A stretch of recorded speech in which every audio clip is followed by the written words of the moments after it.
mangga bapak-bapak, ibu-ibu, ada pertanyaan kembali dari ibu-ibu, mangga Bu. Assalamualaikum warahmatullahi wabarakatuh. Waalaikumsalam warahmatullahi. Ustaz, mau nanya, HP, di dalam HP sekarang kan musim ada Al-Quran. Nah, terus si HP-nya kebawa ke toilet atau ya di HP itu misalkan ada ringtone-nya ada Al-Quran gitu. Gimana itu Ustaz kalau dibawa ke toilet? Atau terbawa, kalau lupa ya mending, kalau ini sengaja dibawa gimana? Terima kasih Ustaz. Assalamualaikum warahmatullahi wabarakatuh. Ya Ustaz, bagaimana hukumnya membawa HP yang di dalam HP-nya ada aplikasi Al-Quran ya, bahkan ringtone-nya ada yang tilawah, bahkan ada yang adan ya, hayya 'alas shalah ayatnya. Dan itu dibawa ke toilet, Ustaz, bagaimana hukumnya atau bagaimana sebaiknya nih? Bismillahirrahmanirrahim. Ustaz mau nanya ini mengenai tilawah Qurannya, yang secara kan kebiasaan di kita mah ya, di masyarakat kita kalau ada kayak syukuran apa itu suka ada apa ya, baca Quran secara kur gitu Ustaz. Saya mendengar suatu paham bahwa itu katanya tidak dibenarkan lah gitu. Soalnya gitu tidak terkontrol gitu Ustaz. Misalkan tajwid, mahorijul hurufnya segala macamnya. Jadi bagaimana gitu Ustaz hukumnya? Kalau misalkan saya hajatan terus surat apa, surat-surat tertentu biasanya kan di masyarakat kita udah terbiasa seperti itu. Bagaimana hukumnya gitu Ustaz? Makasih Ustaz. Nama Raffi Ahmad Sutardia dari kelas 5C. Pak Ustadz, saya mau bertanya, betulkah hafal Quran bisa memberikan mahkota bagi orang tuanya? Saya ingin sekali memberi mahkota pada ibuku di surga. Subhanallah, luar biasa Bapak Ibu, ini anak rapinya juga Raffi Ahmad ya. Alhamdulillah luar biasa. Pertanyaannya Ustadz, betulkah bahwa ya karena dia juga belajar Quran hadis di SD Istiqomah itu, plusnya juga agama luar biasa, juga ada tilawati. Tadi juga kemudian juga ada wisuda yang kemarin itu 2 juz, 3 juz, yang nanti ketua bidangnya Ibu Hajah Ibu Suri ya. Yaitu betulkah bahwa hafal Al-Quran bisa memberikan mahkota pada orang tuanya di surga, dan dia subhanallah ingin berikan mahkota itu untuk orang tuanya di surga, subhanallah. Maka Ustaz. Ya. Saya akan menjawab pertanyaan yang pertama tadi. Ini Ibu canggih. Yuswana sudah senior tapi pertanyaannya asyik, aktual. Gimana membawa HP yang di dalamnya ada aplikasi Quran ke toilet? Rasulullah Shallallahu Alaihi Wasallam mencontohkan, beliau kalau mau ke toilet itu membuka cincinnya. Sebab di sini ada kalimah thayyibah, Muhammad Rasulullah. Nah sekarang muncul ada HP aplikasinya Quran. Boleh nggak dibawa gitu ke dalam? Bahkan rintunnya tilawah. Rintunnya tilawah. Menurut saya matikan dulu, jangan sampai bunyi. Baru boleh dibawa. Ini ijtihad sederhananya Mas Bambang begini. Ijtihad sederhananya.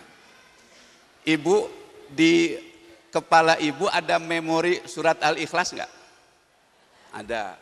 Memang saya tahu itu bacaan favorit ibu-ibu. Al-Fatihah ada di sini. Ada. Kalau masuk ke toilet disimpan dulu kepalanya. Oh enggak ya. Sekalipun sudah di dalam mendengar bacaan Al-Quran dari Masjid Istiqomah, jangan melafalkan ketika kita berada di dalam toilet. Karena itu matikan. Kalau ada yang masih ragu, andai kata ada satpam di luar, titipkan. Kalau ada yang ragu, sini ragu, sini kan ada isi Al-Quran, titipkan pas satpam. Lamun saya pas satpam kumaha? Candak, tapi jangan dibunyikan. Itu ya satu. Jadi canggih banget itu pertanyaannya. Yang kedua,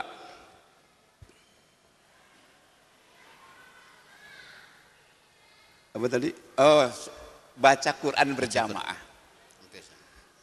baca Quran berjamaah pada prinsipnya baca Quran dianjurkan nggak di dalam agama kita? Dianjurkan. Sendiri-sendiri atau berjamaah? Bisa sendiri, bisa berjamaah.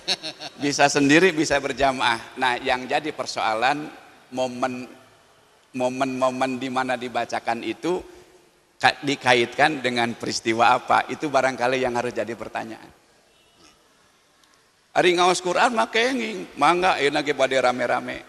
Mun teu kontrol tajwidna memang itu resiko.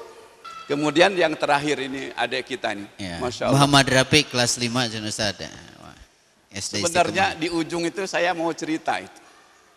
Di Jakarta ada seorang pengusaha sudah beristri, punya anak satu. Karena tahu kehidupan di Jakarta itu seperti apa godaan-godaannya, akhirnya anaknya dimasukkanlah ke sebuah lembaga pendidikan Islam yang bagus. Tapi sang ayah tidak pernah datang ke sekolah untuk ngambil rapot. Selama ini ibunya terus. Nah satu saat ibunya maksa supaya bapaknya yang ngambil rapot. Akhirnya datanglah. Karena terpaksa duduknya pun paling belakang.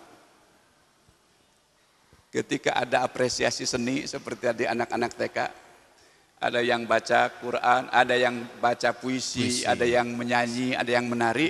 Nah si anak pengusaha ini justru tahfidz Quran.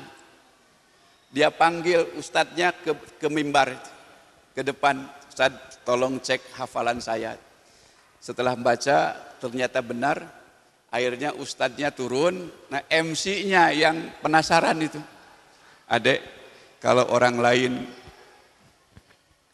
lain menyanyi, menari, baca puisi, kenapa kamu satu-satunya orang yang tahfidz Quran? Dari mulutnya yang kecil karena masih anak SD, dia katakan saya ingin mempersembahkan jubah untuk kedua orang tua saya. Senyap dan hening suasana waktu itu. Ayahnya tersenyak, tersentak, dia lari ke panggung lalu menciumi anaknya. Karena yang selama ini kurang terperhatikan pendidikannya, justru dia punya cita-cita dengan tahfidz Quran. Dia ingin membahagiakan orang tuanya dengan memberikan jubah nanti di akhirat. Saya penasaran dengar cerita itu, saya buka hadis. Ternyata ditemukan satu riwayat dari Hakim. Jadi orang-orang yang membaca Al-Quran, mengamalkan Al-Quran, kemudian nanti di akhirat diberi mahkota yang sangat terang sekali. Lalu ibu bapaknya diberikan jubah.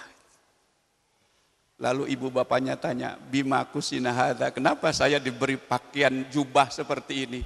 Bi akhdi waladikum Quran, karena Anda sudah mendidik anaknya mengambil Al-Quran, menghafal Quran, mengamalkan Al-Quran di dalam kehidupannya. Jadi yang tadi ditanyakan itu benar, ada hadisnya, riwayat Hakim, bisa kita cek. Dan itu merupakan sebuah kebahagiaan yang puncak manakala anaknya mempersembahkan yang terbaik. Ya, sekali lagi sangat luar biasa apa yang tadi dikaji dari Al-Quran. Apabila digali tidak akan pernah habis ya isi kandungan Al-Qurannya.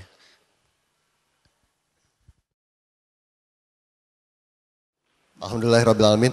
Pemirsa, tanpa terasa 1 jam sudah kita sama-sama mendengarkan tausiah yang disampaikan oleh Ustadz Agus Hilmi. Jadi kita akan bertemu kembali pada Mutiara Ramadan pada hari Jumat mendatang dari Masjid Al-Ikhlas, Jalan Budi, Kota Bandung. Terima kasih. Saya Dadan Hendaya bersama kerabat kerja yang bertugas mengucapkan terima kasih. Billahi taufik wal hidayah. Wassalamualaikum warahmatullahi wabarakatuh.